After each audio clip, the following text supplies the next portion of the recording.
Tonight's video is going to be a general transfer rumour roundup, as I'm a little bit behind. The last couple of days we've been focusing on the Euros with the Scotland match preview, the England match preview, the tournament preview, Fantasy League and Prediction League over on Patreon as well. And we'll keep on creating content throughout the tournament as the Euros goes on. Now, I must admit, I'm getting a little bit hopeful. Kickoff is 5 hours away.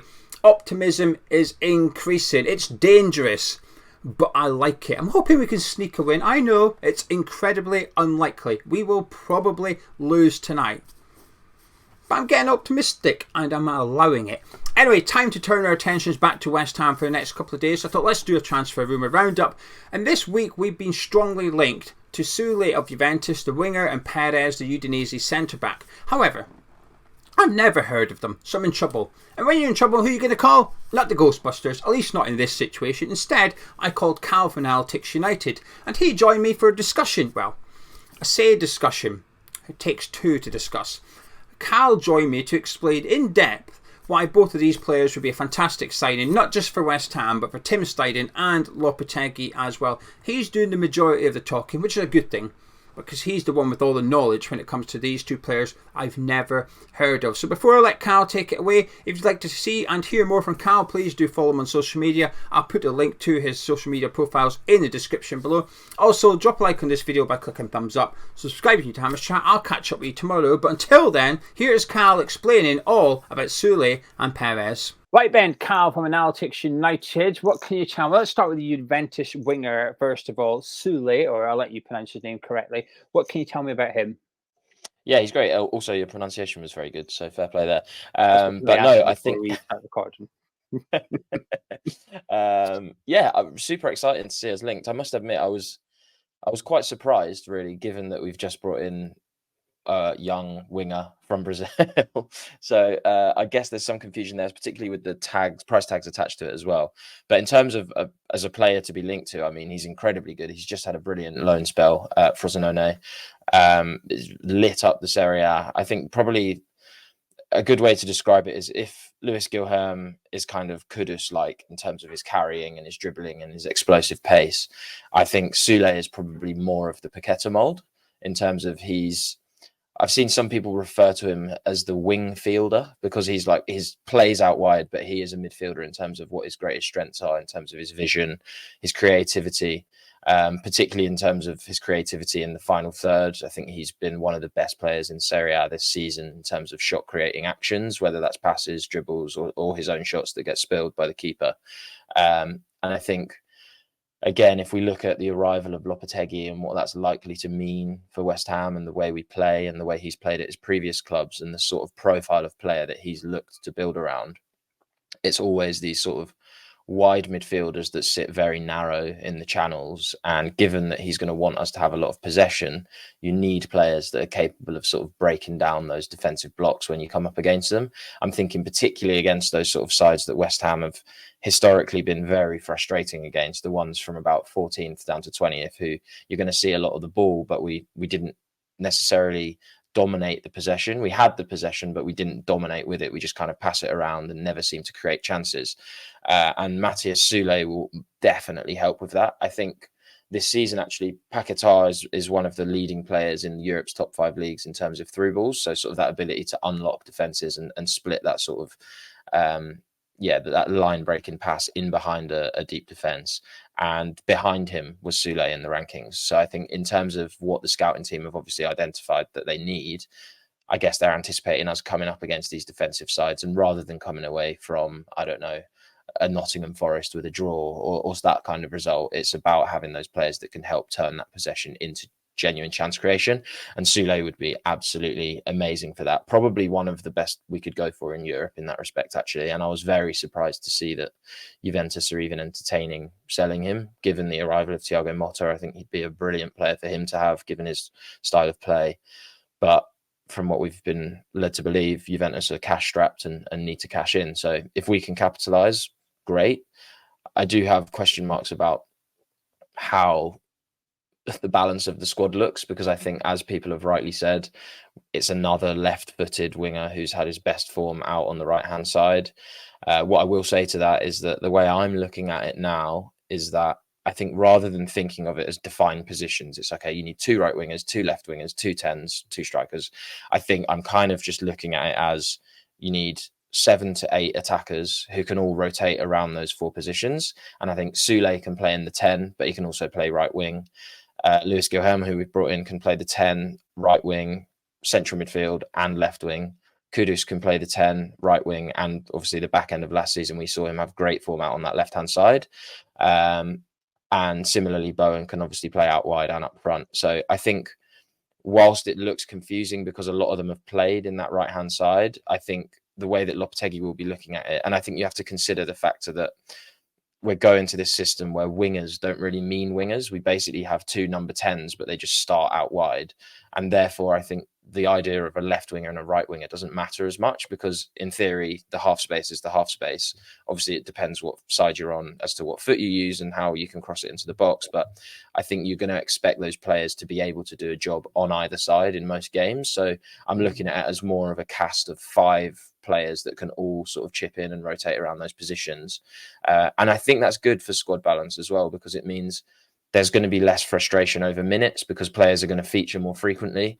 And I think that's good for squad harmony. And ultimately, if you bring in Soulé and you've got Guilherme and you've got Bowen and you've got Kudus, Paquetá, if he's going to be able to play, I think the idea that we're worried about that when you list those 5 players off is crazy. Like, to think how far West Ham have come, if we actually are in a position where we have all of those players at our disposal, incredibly exciting. So yeah, I'd be super, super excited about his arrival. I think he's exactly what we need.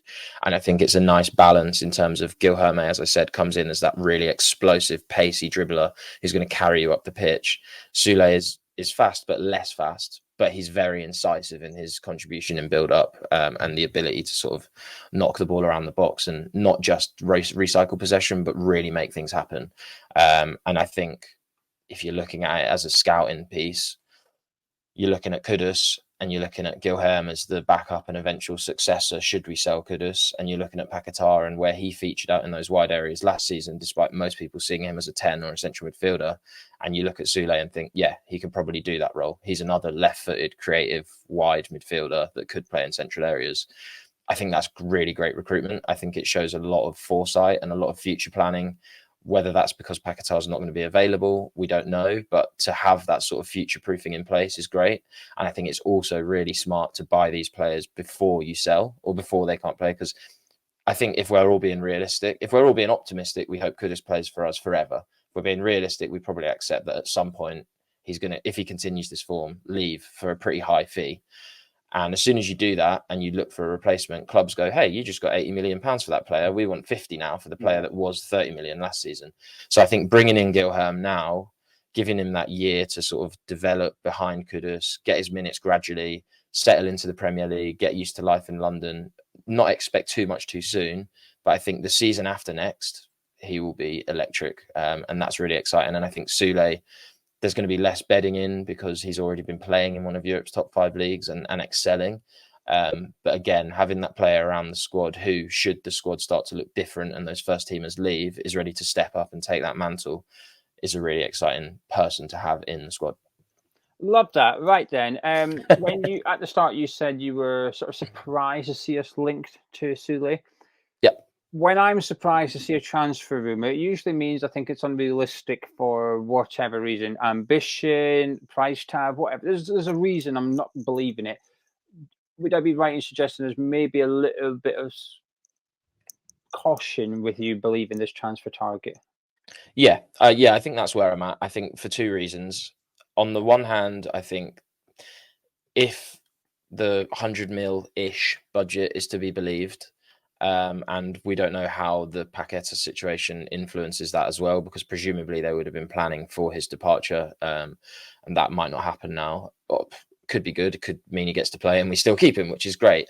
But if 100 mil is true and we've just spent the best part of a quarter of that on a winger, to spend another 30 million on another winger when we've got so much work that needs to be done elsewhere in the squad, I struggle to understand why we would prioritize this move ahead of a Max Kilman type, or splash that cash somewhere else and then fill the squad with those sort of more value for money signings.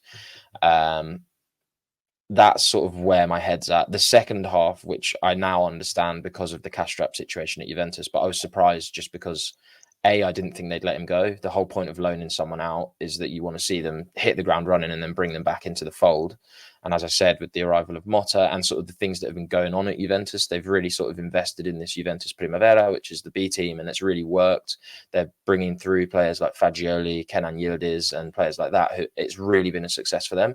And I think Soule would probably have been the star in that crown, really. It was like the perfect storm for him to come back and really tear it up. And I think to even see him rumored to move away was just crazy to me. But now I get that they're obviously setting their sights on other players that they want to spend money on. But before they can buy them, they need to sell. And he's obviously one of their most valuable assets. I do think if we pick him up for in the region of 25 mil, that would be absolutely unbelievable business for us, because I think he's another one that could go on to be worth maybe 3 times that if he maintains the form he's shown. But also, I would expect if it's true that he's going to leave, we're not going to be the only club interested. And I'm very surprised that there aren't, I probably shouldn't say bigger clubs on a West Ham channel, but you know what I mean? I say it, don't worry. Yeah. I don't take offense to it. I get, we just like, we are bigger than Burnley. It's not, there's a pyramid in football. We're near the top, but we're not at the top. It's, you're safe here, Cal. You're among friends. Don't you worry. But yeah, that's where I'm at. I'm excited if it does happen. But yeah, I was shocked when I saw it. Right, from winger to centre back, then Perez of Udinese. What can you tell us about him? Yeah, another exciting link actually. And I think before we dive into him, what I will say is that I've been really impressed with the players that we have been linked to, and it gives me great confidence that we probably should have a pretty good summer in terms of recruitment. As we just spoke about with Soule, I can see the connections there in terms of finding someone who can do what Paqueta does out wide in terms of helping progress and unlock defences. Luis Guilherme, obviously seen as a potential Kudus replacement should he move on. And with Perez, I think he's another really interesting one, sort of stylistically not that dissimilar to the Mavropanos mould in terms of a sort of aggressive, front-footed, right-sided centre-back who wants to sort of step up and proactively intercept passes into the striker and sort of get really touch tight and always spring out.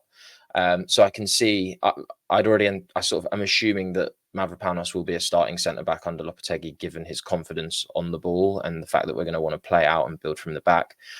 Bringing in someone like Perez, who presumably will be seen as a backup rotation option, but with the potential to sort of potentially become a starter in this side, is really exciting. Yeah, as I said, aggressive centre-back. I mean, Argentinian, what do you expect? He's sort of that, cut from that sort of cloth. I think fans will probably be looking at it, probably coming off the back of all of these seasons under Moyes and going, oh, he's 6'1". Whoa, that's a bit scary for a centre back in the Premier League. But I also think it's interesting in the Lopetegui context of how unbelievably good Jules Koundé was under Lopetegui at Sevilla before going on to Barcelona, and he's 5'11" and played centre back.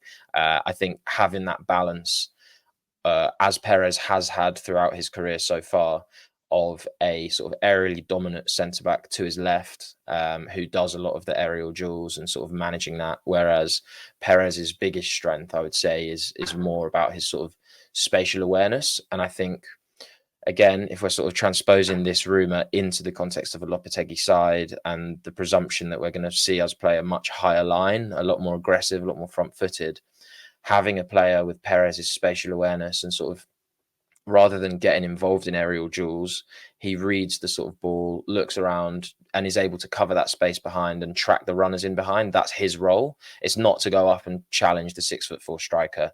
It's to sort of go, okay, well, let's let him win the flick on, and I'll chase the lad that he's trying to flick it onto, and I'll beat him there, and I'll get the ball back that way.